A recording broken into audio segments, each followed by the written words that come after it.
Welcome everybody. GGS is back. Yes, you heard right. Gaming the System has returned after a sort of extended August summer holiday break. And we're back, so it's me, Alex, and Matt, and we are here this evening to discuss one particular game from PlayStation's latest State of Play showcase called Stellar Blade, which was previously known as Project Eve. And the trailer for that was released on the 13th of September. But I guess before we dive in, we should probably catch up since it's been quite a while. So Matt, how have you been? What have you been up to? Mate, I've been going through so many epic games recently. I was on a tear with the Shadow of Mordor games Yes, great and games. the Arkham Batman series games They're quite because similar combat, they aren't are they? Yeah. the combat mechanics of the Batman stuff is literally they copied it in Shadow of Mordor games, and I just Yeah. played them into the ground. They were absolutely extraordinary. Then I moved on to. It's really interesting because uh, those are two of the most technically flawless games ever. They are flawlessly technically made. And then I played a game called Prey, which I enjoy the Ah. story of, but was a complete dumpster fire in terms of how it's designed. Oh, And I'm really enjoying like that's observing interesting. that kind of, because you can Yeah. still enjoy them, but Yeah. sometimes it's just yeah. And now I'm Yeah. playing Fallout 4, which is just a majestic masterpiece. Of course. Yes. I watched an interesting documentary on YouTube about Prey and how it was designed. Um, and how it was like a room within rooms and stuff, and it looked quite clever to me, but I don't know much about game design. I'll send it to you after the podcast, or if anyone is interested, shout to us on Twitter and we can link it to you as well. But yeah, since we were last here, you might notice some changes. I have moved, so I've been very busy dealing with all of that. Exciting times. And as a consequence, I have not had so much time for gaming, but recently have started on a game. I think that's part of this month's PlayStation Plus, Toem, which is very, very chilled out, sort of black and white grayscale, cartoon type. Not platformer, more of a chilled out puzzle game where basically your objective is to take lots of photos and give them to people, which is very nice. And there's like a sort of nice guitar soundtrack, and it's very chill. So that's a nice sort of indie game, I think, which is fun. But on to pressing matters. If you have not heard or watched GTS before, we are Gaming the System, and we are a bunch of feminist gamers who talk about gaming and feminism and how the two intersect and aren't necessarily discussed as widely as they should be. And in that vein, as it were, we're going to be discussing Stellar Blade, which had its trailer released on the 13th of September, previously known as Project Eve. I don't know why they've changed the name or what it means, but they included that at the end of the trailer.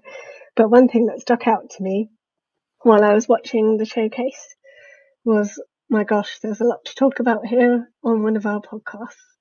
And it's mainly for the way that the two, or at least there's two female protagonist characters who are portrayed in a very, very sexualized and overt way.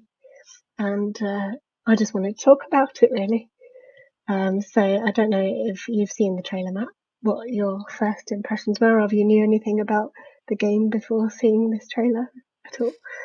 This is what I love about working with gamers who see things differently to me, who Mm. observe, who come across, because I'd never heard of this.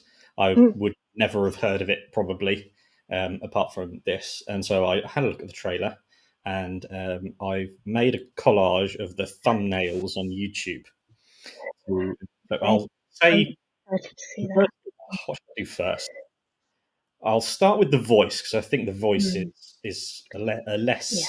It's not as. it's it's all in Japanese, isn't it? The game, like the trailer, was presented in It's the Japanese Korean. language. Is it Korean? Oh, It's made my by a my apologies. Korean, But and that made me yeah, go, oh, so that's a rabbit hole I've been down, which we'll get okay, to. yeah, We'll get to as the episode goes along. Because Jesus Christ, I stressed myself out by looking at. Oh, yeah. there's a lot like Squid Game actually in Ah, Korea. So okay. anyway, so first off, voice. Mm, The really weird, creepy, high pitched schoolgirl voice that, very reminiscent of lots of anime voices yeah. for So schoolgirls in anime. But yeah, and it reminds me of there's a campaign to ban um, like sex shops from selling schoolgirl outfits, mm, and yeah, that was, I don't think it passed, or someone voted against it in quite a public way.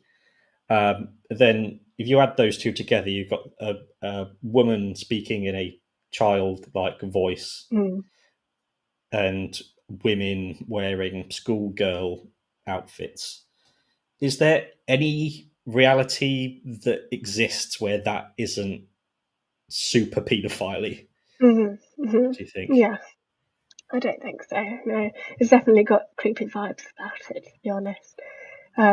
But yeah, like you say, the vocals are extremely cutesy and incredibly feminine and very singy songy, like quite melodic, and it's all very much senpai notice me kind of vibes as well going on, which immediately puts those characters like, okay, so it's our job to look after them, kind of, as the player. We are immediately thrown into the position of, oh, this character needs looking after and needs protecting because they're weak and feminine and childlike.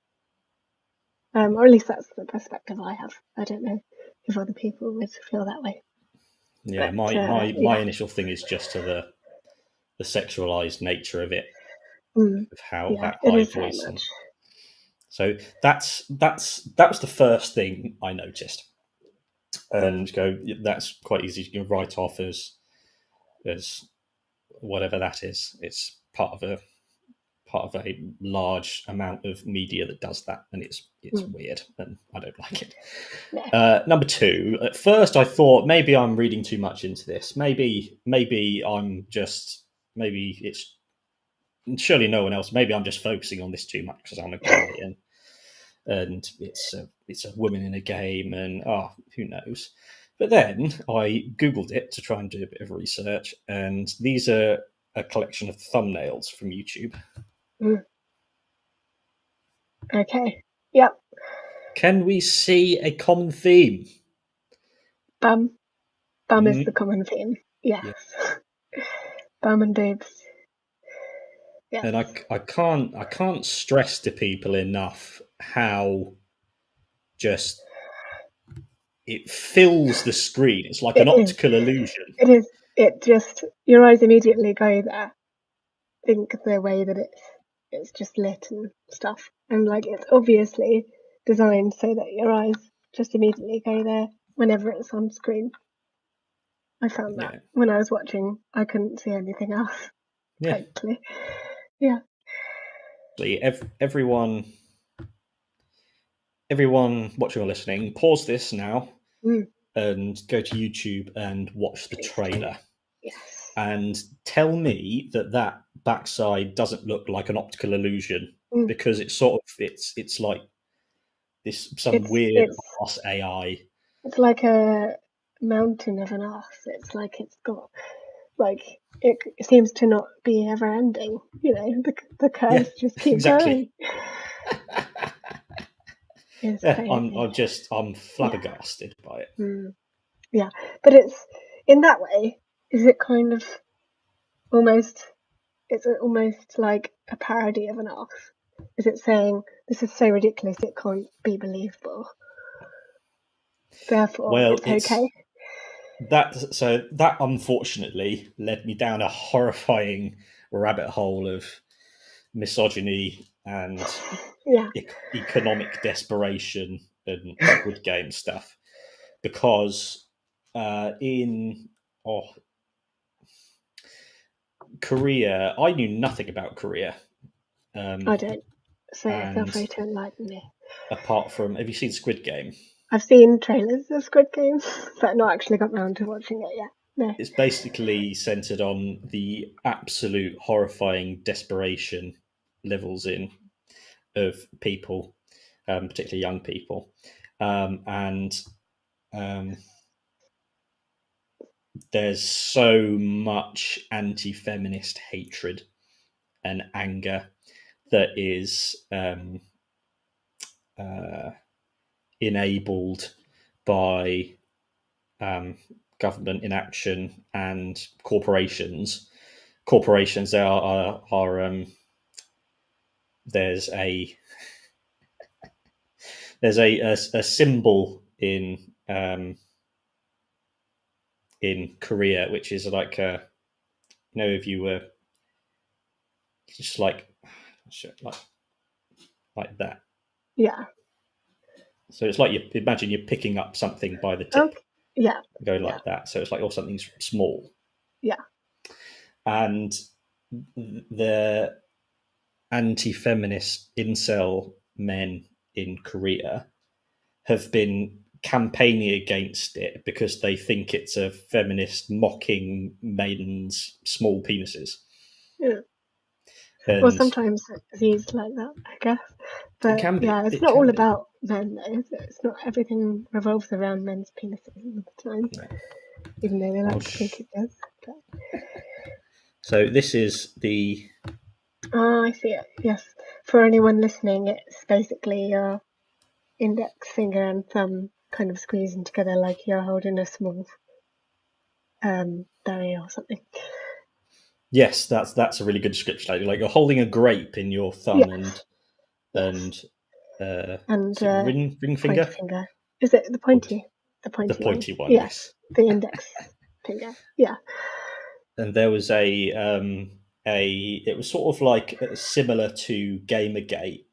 There was this website called Megalia, which was just a feminist website that was doing something called mirroring, Mm. which is where you take like a misogynist thing a man says and then you post it but change it to Yeah. men. Something else. And Yeah. it eventually got shut down. And the anti feminist brigade in Korea seemed to be winning a lot Mm. because companies that use any form of that logo, like one that was like you're holding a sausage by the end of it, and Okay. they force these companies not to the companies change their marketing, Wow. so they're changing it based Okay. on that, That's and so that's a lot of so that pressure. was like, That's yeah, yeah. that was the first thing I found, and then I just Okay. started clicking other Yeah. links. So I'm a little bit deep, but if you want conclusive proof that it isn't satire, uh, Mm. I'll show you something from. This is from their official Twitter feed. They posted this. Okay. Where are you? There we are. Oh God. Oh. Okay. Wow. So that camera's basically centered from about sort of mid thigh position, maybe just above the knees, pointing up at the back of the female character. So basically, you've got arse and then waist and then hair falling down towards arse. So yeah, basically your eye line is directly at arse and it's right in the centre. Sorry, I keep saying arse. But that is the point of the picture is that basically they're trying to make it out that the tower in the background is in fact the main focus of the picture, but it is not. quite Yeah. clearly. So that's them clearly going, yeah, it's all about her ass, and we Yeah, did that on purpose. So they get absolutely no benefit of the doubt. no. Well, thank you for clarifying that, Matt. Because Mm, in other cultures, it may well be some kind of satirical thing. If you, I mean, you could, but then also, is yeah. that okay? That's another question for another time. But yes, Yeah, it turned out definitely. that it's it's the one of the tips of a massive iceberg Oh, of horror and oh, misogyny, and it's very easy for them to say, "Oh, it's just a tiny little sliver of ice that's sitting on the surface." mm, That would be giving the benefit of the doubt, yeah, but the truth is, it's connected to oh, some yeah. nasty stuff. Was there anything you liked about the trailer? It looked the combat and visuals looked Mm, fantastic. I'll give you that. mm, It looked the combat looked really cool, mm, and so that's fine. That's a technical aspect. But then when it yeah, comes to the narrative aspect, the the creative character stuff, mm, that's where they show their hand. yeah. I was wondering at first if it was something to do with the Matrix because they literally talked about the city Zion under the ground, which, if I'm not mistaken, is the name of the city under the ground in the Matrix. So I wasn't sure if it was actually the Matrix at first. So I was a bit confused. Um, but yeah, in terms of the trailer itself, like you say, the combat looks like it could be interesting. And like the random old man that's narrating the trailer looks interesting. But the rest of it, I'm afraid, detracted somewhat from my enjoyment of the trailer as a whole. In fact, I watched Alana Pierce's reaction to the trailer just to see what she had to say, and she talked a lot about boob physics and how boobs don't work like that, but that she was okay with it and that the game looked cool. So yeah, I can agree with her on some parts, but I mean, if you want to play a game that badly, at the end of the day, people are probably going to play it, aren't they? And which brings me on to the question, Matt. Do you think this game has a particular target audience? Yeah, definitely the 15-year-old, Yeah. the eternal 15-year-old stunted straight white boy, or straight Korean boy, um, and Yes. it shows from that picture that it's not neutral. It's they want it to be a slap in the face to women Mm, who will go, stop doing this. mm, This is this is just a tip of a massive iceberg that leads up to this. This is a an inevitable outcome of this system. So by doing this and putting it on such a big stage, it is inflaming that system further. mm, Because I think thinking of what the state of women's rights and feminism in the UK and in Europe, I I think I assumed that countries like South Korea um, and Japan would be sort of in a similar range, but in in Korea, it seems like it's one of the unhappiest countries in the world. It's got the highest suicide rate in the mm. world for people 20s up to Yeah, 20s. Their leading cause of death was suicide, um, and the birth rates falling dramatically, and they cut their working week in 2018 from I think 63 hours to 52 hours. that's an insane amount of So hours. that is so How is that possible? it's the societal.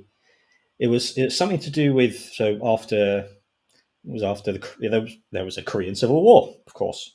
Of course. Hence why there's a North and a South Korea. Yeah. And there was a massive. They're the 15th wealthiest country on the planet. We're the 5th wealthiest. But as with most countries, the corruption means that 99% of that wealth goes into the top 1%. Top people's pockets. Yeah. And so there is just desperation all the way down. And women's place in that is they're supposed to be working these insane 50+ hour weeks, and the social responsibility of doing all the traditionally women's stuff. So women are just, so this is where it leads into the men hating women so much, is because if you take a young woman and say, look, you're only, if you don't want to live a desperate life of survival, you need to get an education and then get a good job and then work at that job as hard as you possibly can. So you can either do that, or you can try and start a family, or try and have a family and do that. And so it seems like most of the women are just going, fuck it, fuck relationships. Yeah. And that means that men are feeling just left with nothing but hatred for women, going, we can choose what we want to do now, and we're not choosing you. Yeah. So that's where that's the part of the context of where this so game that is the has context emerged of where from. this game sits. Yeah. No, that's really insightful, Matt. Thank you for filling us all in. It definitely helps to have some context, for sure, or at least some idea of where these characters, which seem to be incredibly objectified, sexualized, used as basically the sex objects of the game, and not much more really for the player. Judging on that trailer, I think there was one part where the main character was like holding a gun, and the gun increased in size, and it just made me think, like, is that some kind of euphemism for a dick or something? Because that's what it made me think of, frankly, at the end of the day. It just, everything was every angle that you saw the characters from was to see them in an objectified way, or at least that's the impression I got from the trailer. I actually did a few stills from the early part of the trailer, which shows not the main character, but one of the other female characters, and you can see from the way that they are dressed, or perhaps not dressed, it gives you an idea of the kinds of things that you'll be dealing with in terms of the way that these characters excuse me, these characters look compared to male characters.